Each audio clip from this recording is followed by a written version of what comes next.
ಮಹಾದೇವಿ ಅಮ್ಮ ಶ್ರೀ ಚಕ್ರವಾಸಿನಿ ಮಹಾದೇವಿ ಅಮ್ಮ ಶ್ರೀ ಸಿಂಹವಾಹಿನಿ. ಇವತ್ತು ನೀನು ಮಾಡಿದ ತಪ್ಪಿಗೆ ನಾನು ಕೊಡೋ ಉಡುಗೊರೆ ನೀನು ಸಾಯೋವರೆಗೂ ನೆನಪಿರುತ್ತೆ.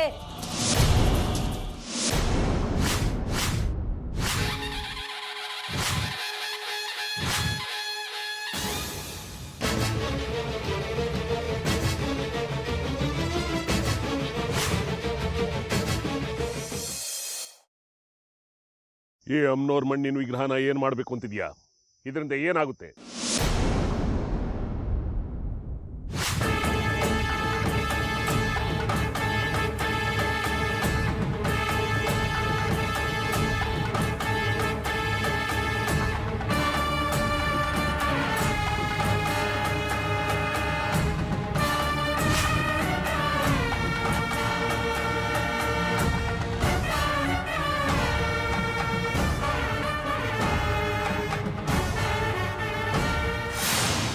ಹೇಳಮ್ಮ, ಅಷ್ಟು ಅಮಾನುಷವಾಗಿ ಶಿಕ್ಷೆ ಕೊಡುವಂಥ ತಪ್ಪು ಜಾಜಿ ಮಾಡಿರೋದಾದ್ರೂ ಏನು?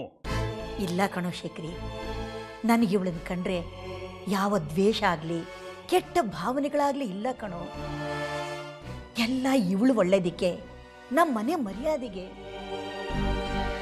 ಇಡೀ ಚಕ್ರಾಪುರಿ ಉತ್ಸವಕ್ಕೆ ಶ್ರೀಚಕ್ರಕ್ಕೆ ಕಳಂಕ ತಟ್ಟದೇ ಇರಲಿ ಅಂತ ಈ ರೀತಿ ಕಠಿಣ ನಿರ್ಧಾರ ತಗೊಂಡಿದ್ದು. ನೀನು ಹೇಳಿದ್ದೆಲ್ಲ ನಿಜ ಕಣೋ, ಆದ್ರೆ ಅವಳ ಒಳಗೆ ಇನ್ನೊಂದು ಮನಸ್ಸಿದೆ.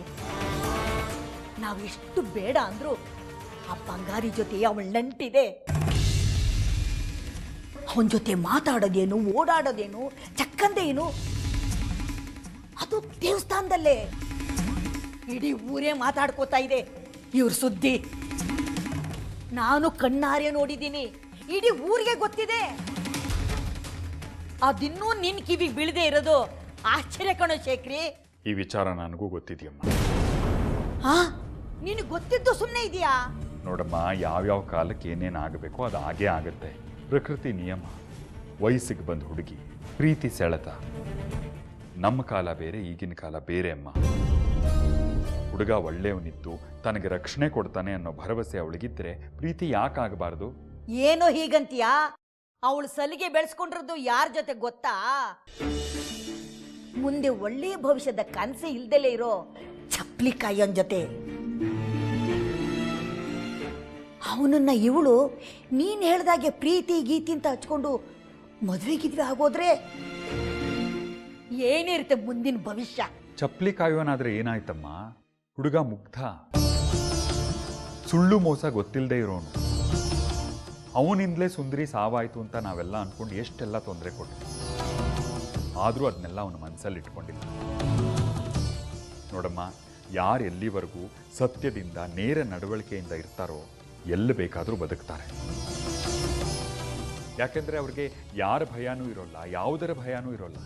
ಓ, ಹಾಗಾದ್ರೆ ನಿನಗೆ ಇವರ ಓಡಾಟ ಚೆಲ್ಲಾಟ ಎಲ್ಲ ಚೆನ್ನಾಗಿ ಗೊತ್ತು. ಇನ್ನೊಂದು ಸತ್ಯ ಗೊತ್ತಾ? ಸುಂದ್ರಿನ ನಾವು ನಮ್ಮ ಮನೆ ಮಗಳಾಗಿ ಪ್ರೀತಿಸಿದ್ವಿ, ಆದರೆ ಬಂಗಾರಿ ಮನಸ್ಸಲ್ಲೇ ಅವನ ಜೀವಕ್ಕಿಂತ ಹೆಚ್ಚು ಪ್ರೀತಿಸ್ತಿದ್ದ.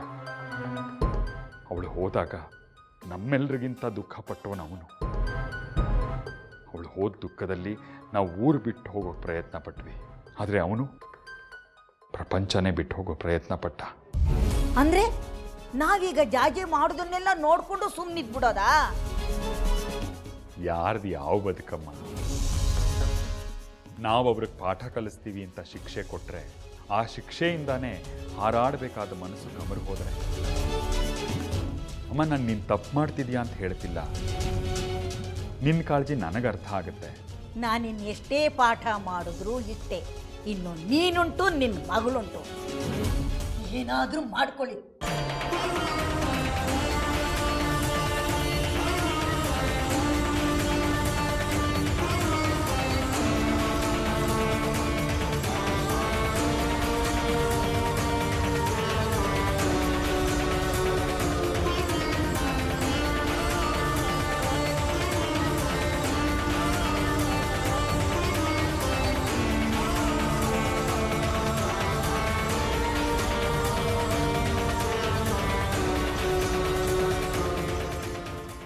ಬೇಜಾರು ಮಾಡ್ಕೋಬೇಡ ಮಗಳೇ.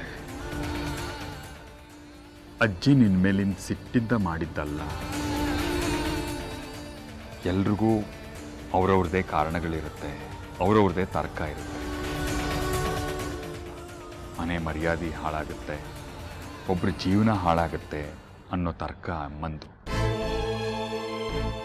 ಸರಿ ಯಾವುದು ತಪ್ಪು ಯಾವುದು ಅಂತ ವಿವೇಚನೆ ಮಾಡೋ ವಯಸ್ಸು ನಿಂದು. ನಿನಗೆ ಸರಿ ಅಂತ ಅನಿಸೋದನ್ನ ದಿಟ್ಟವಾಗಿ ಹೆಜ್ಜೆ ಇಡು. ಆದರೆ ಹಾಗೆ ಹೆಜ್ಜೆ ಇಡೋಕೆ ಮುಂಚೆ ಅಮ್ಮನವ್ರನ್ನ ನೆನೆಸ್ಕೊ. ಅಮ್ಮನವರೇ ನಿನಗೆ ದಿಕ್ಕು ತೋರಿಸ್ತಾಳೆ.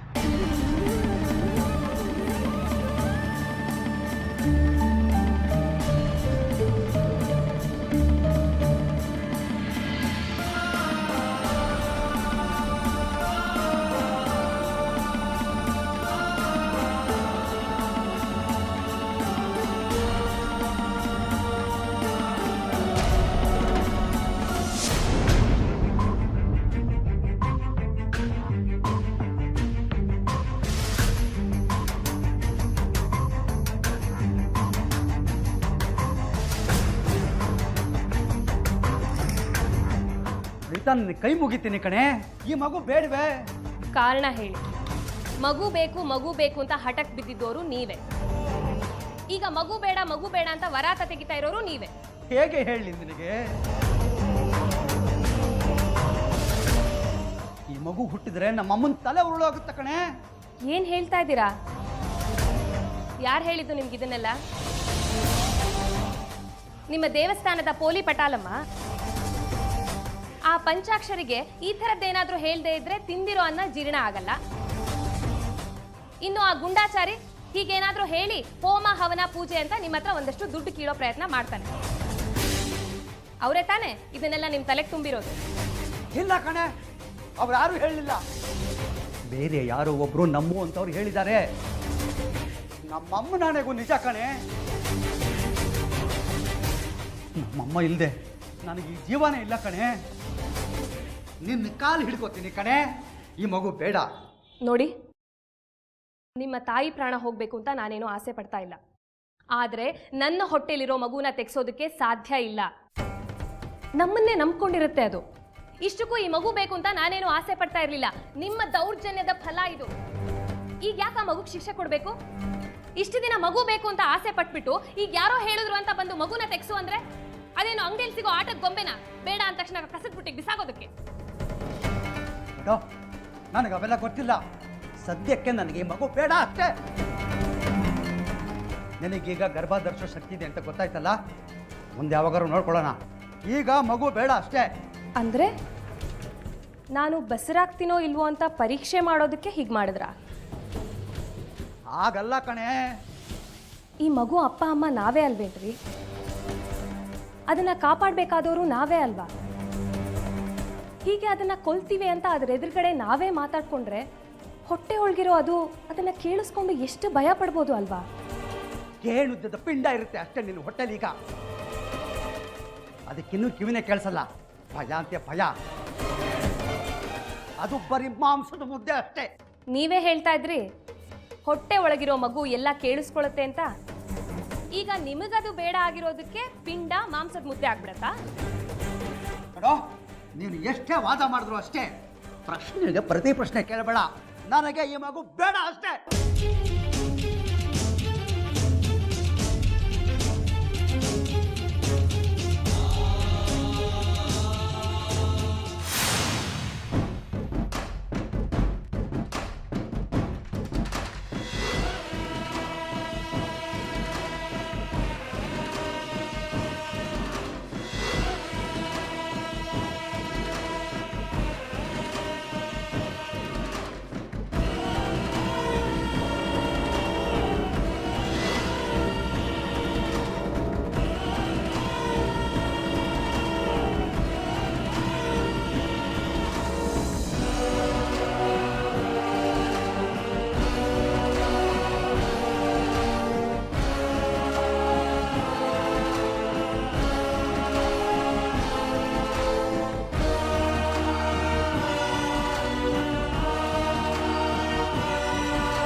ಮುಂದೆ ಏನ್ ಮಾಡೋಣ?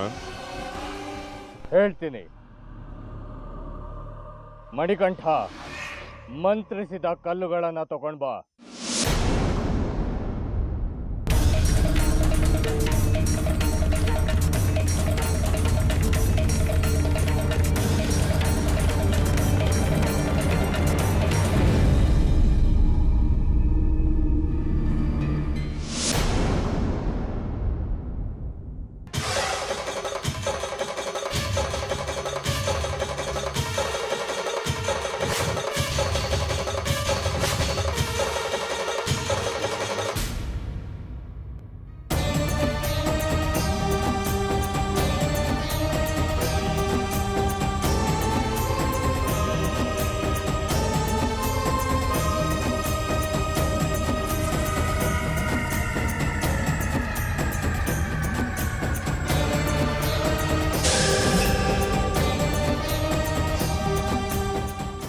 ಅನೇಕ ವರ್ಷಗಳಿಂದ ನನ್ನ ಮಂತ್ರಶಕ್ತಿಯಿಂದ ಮಂತ್ರಿಸಿದ ಕಲ್ಲುಗಳಿವು. ಮನುಷ್ಯರ ಹೆಣಗಳನ್ನು ಸುಟ್ಟು ಅದರ ಅಸ್ಥಿ ಪಂಜರದ ಮೂಳೆಗಳಿಂದ ಪೂಜಿಸಲ್ಪಟ್ಟ ಕಲ್ಲುಗಳು ಇವು.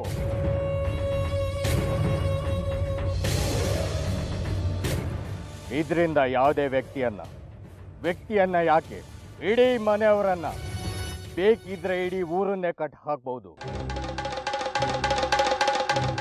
ದೈಹಿಕವಾಗಿ ಅಲ್ಲ, ಬೌದ್ಧಿಕವಾಗಿ, ಮಾನಸಿಕವಾಗಿ ಬುದ್ಧಿ ಸ್ತಬ್ಧವಾಗುವಂತೆ, ಮನಸ್ಸು ಚಲಿಸದಂತೆ, ಮೆದುಳು ನಿಷ್ಕ್ರಿಯವಾಗುವಂತೆ ಕಟ್ ಹಾಕಬಹುದು.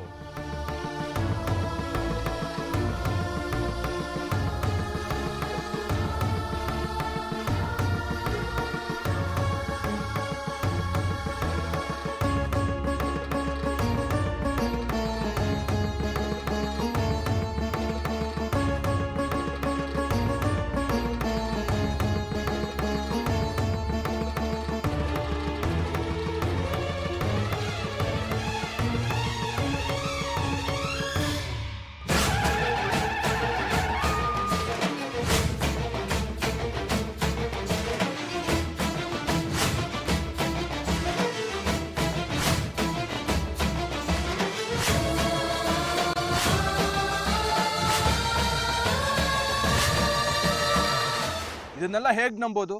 ಒಬ್ಬ ಮನುಷ್ಯ ಹಾಳಾಗೋಗ್ಬೋದು, ಇಡೀ ಮನೆಯವರು, ಇಡೀ ಊರಿನ ಹತೋಟಿ ಇಟ್ಕೋಬಹುದು ಅಂದ್ರೆ? ಇದು ತುಂಬಾ ಸುಲಭ. ಒಂದು ಹಾಳೆಯಲ್ಲಿ ಚಕ್ರಾಪುರಿ ಅಂತ ಬರೆದು ಈ ಗುಂಡಿಯಲ್ಲಿ ಹಾಕಿ ಅದನ್ನ ಮಂತ್ರಿಸಿದ ಕಲ್ಲುಗಳಿಂದ ಮುಚ್ಚಿ ನಾನು ಸಂಕಲ್ಪ ಮಾಡಿದ್ರೆ ಸಾಕು. ಇಡೀ ಚಕ್ರಾಪುರಿಯ ಜನ ಬೌದ್ಧಿಕವಾಗಿ, ಮಾನಸಿಕವಾಗಿ ನನ್ನ ಕೈವಶವಾಗ್ತಾರೆ. ಮಾರಿಗುಡಿ, ಕಡ್ಕಿ ಮಂತ್ರಶಕ್ತಿ ಏನು ಅನ್ನೋದು ನಿನಗೆ ಹೊಸ. ಅವನ ಸಾಧನೆ ಏನು ಅಂತ ನನಗೆ ಗೊತ್ತಿದೆ, ಸಂದೇಹ ಇಲ್ಲ.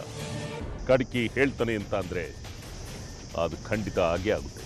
ಇದನ್ನ ನಾನು ನನ್ನ ಮಹಾಗುರುವಿನಿಂದ ಕಲಿತ ವಿದ್ಯೆ. ಈ ಹಿಂದೆ ಅಮ್ಮನವ್ರಿಗೆ ಮಾಡಿದ ಅಷ್ಟದಿಗ್ಬಂಧನ ವಿದ್ಯೆಗಿಂತ 10 ಪಟ್ಟು ಶಕ್ತಿಯುತವಾದದ್ದು.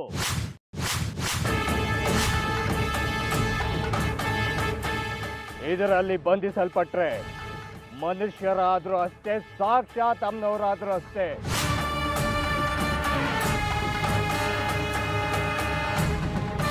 ಅಲ್ಲಾಡೋ ಹಾಗಿಲ್ಲ.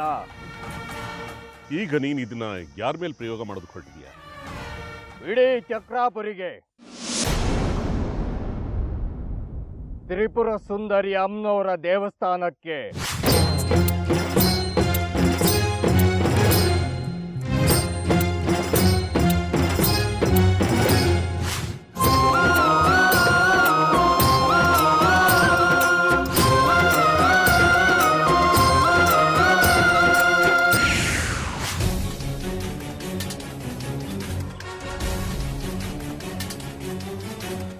ಅಯ್ಯಯ್ಯೋ, ಹಾಗೆಲ್ಲಾದ್ರೂ ಮಾಡ್ಬಿಟ್ಯಾ? ನೀನು ಚಕ್ರಾಪುರಿನ ಬಂಧಿಸಿದ್ರು ಅಷ್ಟೇ, ದೇವಸ್ಥಾನ ಬಂಧಿಸಿದ್ರು ಅಷ್ಟೇ, ಅದರ ಅಡ್ಡ ಪರಿಣಾಮ ನಮ್ಮೇಲೂ ಬೀರುತ್ತಲ್ವಾ? ನೋಡು, ಉತ್ಸವ ಪ್ರಾರಂಭ ಆಗಿದೆ, ಹಾಗಾಗಿ ನಾವು ದೇವಸ್ಥಾನಕ್ಕೆ ಹೋಗಿ ಬರಲೇಬೇಕು. ಅದು ಅಲ್ಲದೆ ನಾವು ಅದೇ ಊರಿನಲ್ಲಲ್ವ ಇರೋದು. ನನ್ನ ಕರ್ತವ್ಯನೂ ಅಲ್ಲೇ ಇರುತ್ತೆ, ನನ್ನ ಪೊಲೀಸ್ ತಂಡವೂ ಅಲ್ಲೇ ಇರುತ್ತೆ.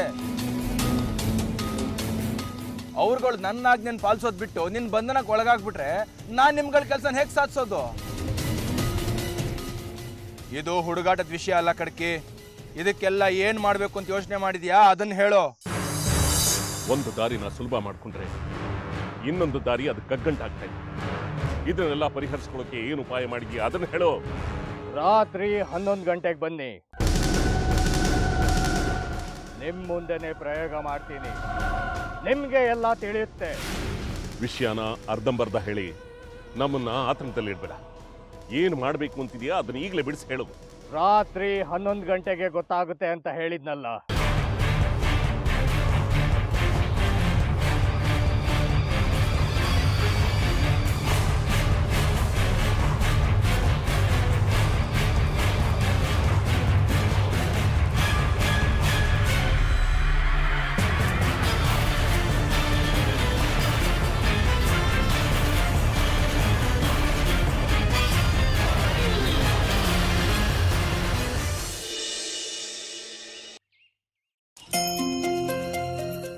ಅಪ್ಪ, ಏನಮ್ಮ? ನಾನು ಬಂಗಾರಿನ ಇಷ್ಟಪಟ್ಟಿದ್ದಕ್ಕೆ ನೀವು ನನಗೆ ಬೆಂಬಲ ಕೊಟ್ರಿ. ಸುಂದ್ರಿ ನನ್ನ ಜಾಗದಲ್ಲಿ ಇದ್ದಿದ್ರು ಹಾಗೆ ಮಾಡ್ತಿದ್ರಾ ಅಪ್ಪ? ಖಂಡಿತ ಪುಟ. ಈ ವಯಸ್ಸಿಗೆ ಒಂದು ಹೆಣ್ಣಿಗೆ ಗಂಡು ಇಷ್ಟ ಆಗೋದು ಸಹಜ, ಅದು ಪ್ರಕೃತಿ ನಿಯಮ. ನಾನು ಪ್ರೀತಿ ಮಾಡಿದ ತಪ್ಪಾಯ್ತಾ ಅಪ್ಪ? ಪ್ರೀತಿಸೋದು ತಪ್ಪು ಅಂತ ಯಾವಾಗ ಅನ್ಸೋದು ಗೊತ್ತಾ ಮಗಳೇ? ನಿನ್ನ ಮನೆಗೆ, ನಿನ್ನ ಮನಸ್ಸಿಗೆ, ನಿನ್ನ ಬದುಕಿನ ಭವಿಷ್ಯಕ್ಕೆ ಸಮಸ್ಯೆ ಆಗುವಂಥ ಹುಡುಗನ್ನ ನೀನು ಹುಡುಕೊಂಡಾಗ. ಯಾಕೆಂದರೆ ಮನೆಯಲ್ಲಿ ವಯಸ್ಸಿಗೆ ಬಂದ ಮಗಳು ಮದುವೆ ಆಗ್ತಿದ್ದಾಳೆ ಅಂದರೆ ಹುಡುಗಿಗಷ್ಟೇ ಸಂಬಂಧ ಆಗೋಲ್ಲ, ಆ ಮನೆಗೂ ಸಂಬಂಧಿ ಆಗ್ತಾನೆ ಆ ಹುಡುಗ. ಜೊತೆಗೆ ಅವಳನ್ನು ಸುಖವಾಗಿ ಸಂತೋಷವಾಗಿ ಬಾಳ್ವೆ ಮಾಡಿಸೋ ಜವಾಬ್ದಾರಿ ಅವನ ಮೇಲೆ ಇರುತ್ತೆ. ಮದುವೆ ಅನ್ನೋ ಪ್ರಶ್ನೆ ಬಂದಾಗ ಸರಿ ತಪ್ಪುಗಳ ಯೋಚನೆ ಬರೋದು. ಅಂದರೆ ಇಷ್ಟಪಟ್ಟು ಮದುವೆ ಆಗೋದು ತಪ್ಪಾ ಅಪ್ಪ? ತಪ್ಪಾಗಲ್ಲ ಮಗಳೇ, ಆದರೆ ಯಾವುದೋ ಒಬ್ಬ ಹುಡುಗನ್ನ ಇಷ್ಟಪಡ್ತೀನಿ, ಅವನ್ನ ಮದುವೆ ಆಗ್ತೀನಿ ಅಂತ ನಿರ್ಧಾರ ಮಾಡೋಕ್ಕೆ ಮುಂಚೆ ಬುದ್ಧಿ ನಿನ್ನ ಕೈಲಿರಬೇಕು. ಒಂದಲ್ಲ ನಾವು ಸರ್ತಿ ಯೋಚಿಸ್ಬೇಕು. ಈಗ ಬಂಗಾರಿ ಸರಿಯಾದ ಹುಡುಗನ ಅಲ್ವಾ ಅನ್ನೋದನ್ನು ನೀನೇ ಯೋಚನೆ ಮಾಡಿ ನಿರ್ಧಾರ ಮಾಡಬೇಕು.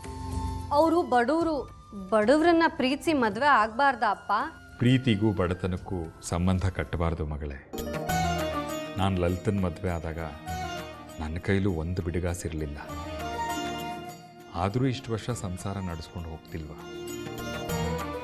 ಹಣಕ್ಕೆ ಬಡತನ ಇದ್ದರೆ ಪರವಾಗಿಲ್ಲ, ಆದರೆ ನಿಭಾಯಿಸೋ ಶಕ್ತಿಗೆ, ನೋಡ್ಕೊಳ್ಳೋ ಪ್ರೀತಿಗೆ ಬಡತನ ಬಂದರೆ ಕಷ್ಟ. ಅಪ್ಪ, ಈಗ ನಾನು ಏನು ಮಾಡಲಿ? ನೀವು ಹೇಗೆ ಹೇಳ್ತೀರೋ ಹಾಗೆ ಮಾಡ್ತೀನಿ. ನೀನೇ ಮಾತಾಡು ಬಂಗಾರಿ ಜೊತೆ, ನಿನಗೇ ಗೊತ್ತಾಗುತ್ತೆ. ಬಂಗಾರಿ ತನ್ನ ಸ್ವಾರ್ಥಕ್ಕೆ ನೀನು ಮದುವೆ ಆಗಬೇಕು ಅಂತಿದ್ದಾನೋ ಅಥವಾ ನಿನ್ನ ಮೇಲಿನ ಪ್ರೀತಿಯಿಂದ ಮದುವೆ ಆಗಬೇಕು ಅಂತಿದ್ದಾನೋ ಅಂತ.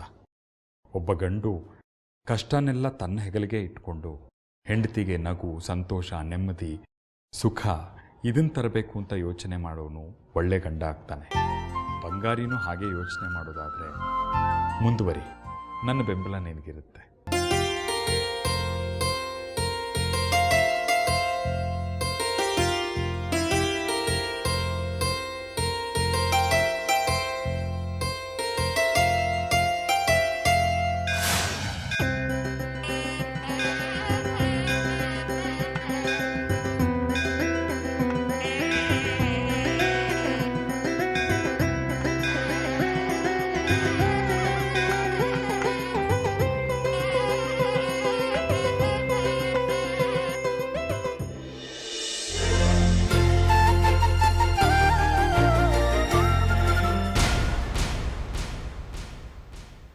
ಎಲ್ಲೋದ ಈ ಬಂಗಾರಿ? ದೇವಸ್ಥಾನ ಬಿಟ್ಟು ಬೇರೆ ಪ್ರಪಂಚನೇ ಇಲ್ಲ ಇವನ್ಗೆ. ಎಲ್ಲೂ ಕಾಣಿಸ್ತಾನೆ ಇಲ್ವಲ್ಲ.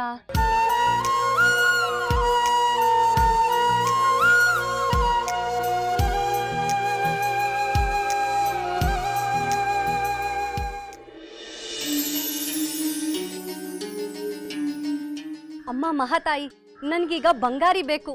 ಅವನ ಹತ್ರ ಒಂದು ಮುಖ್ಯವಾದ ವಿಚಾರ ಮಾತಾಡ್ಬೇಕು. ಅವನ್ ಎಲ್ಲಿ ಹೋದ? ನಾನೀಗ ಕಣ್ ಬಿಡೋ ಅಷ್ಟರಲ್ಲಿ ಅವ್ನು ನನ್ನ ಎದುರುಗಿರ್ಬೇಕು.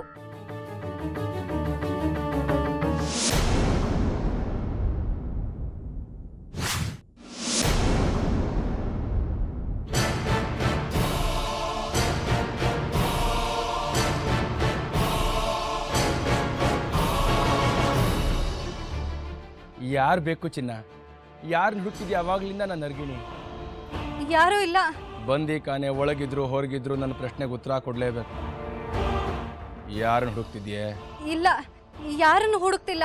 ನೋಡೆ ಚಿನ್ನ, ಇಡೀ ಚಕ್ರಾಪುರಿ ಈಗ ನನ್ನ ಸುಪರ್ದಿಲಿದೆ. ಈಗ ಇದು ನನ್ನ ಅಧಿಕಾರದ ವ್ಯಾಪ್ತಿಯ ಪ್ರದೇಶ. ಇಲ್ಲಿ ಯಾರು ಏನು ಮಾಡಬೇಕಾದ್ರೂ ನನ್ನ ಅಪ್ಪಣೆ ಬೇಕು. ಯಾರು ಹುಡುಕ್ತಿದೆ ಹೇಳೇ ನನ್ನ ಮುದ್ದು. ಸೋತ್ಯಾ? ನಾನೇ ಹೇಳ ಚಿನ್ನ, ಆ ಚಪ್ಪಲಿ ಕಾಯೋ ಬಂಗಾರಿನ? ಹೌದಾ ಇಲ್ವಾ?